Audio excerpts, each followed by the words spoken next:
dhi mbele kod yudo loan makamano kalure nodong' mana nochor nyime thuolo mar application nyaka tarik 15 to jopuonjre mapok ochwalo kwayo bende thoth. Gitim nang'o mar mondo mi gimed yudo omenda makamano kaachiel kod wachni mogik amiyi mana dakika achiel kende Emmanuel. Summarize apani a lot of negative news okokama is misinforming oganda wa ma luo.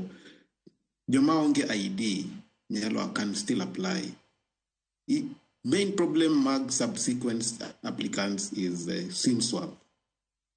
Kendo SIM swap no is a major challenge kodwa nikeche idhi yudo ni kaka Collins no se leronwa kanyo iyudo nyathi achiel gi 4 SIM cards to kia namba mane mano register go koro mago main issues lakini watch ID angogi nika mago are just negative news to the society somebody feels that any negative news spread faster than a positive news.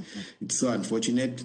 Iwinjo maber kaka nyithindo go wacho ni fee medi ma fee no komedi nikech of the negative news all it will be taken as negative lakini asante sana kwa miwa thuolo ni mondo alerne jopiny kaka school fees ni is a beneficiary to them and how the government plans better for them. Erokamano ahinya. Yes, joma thuolo marwe morumo Emmanuel.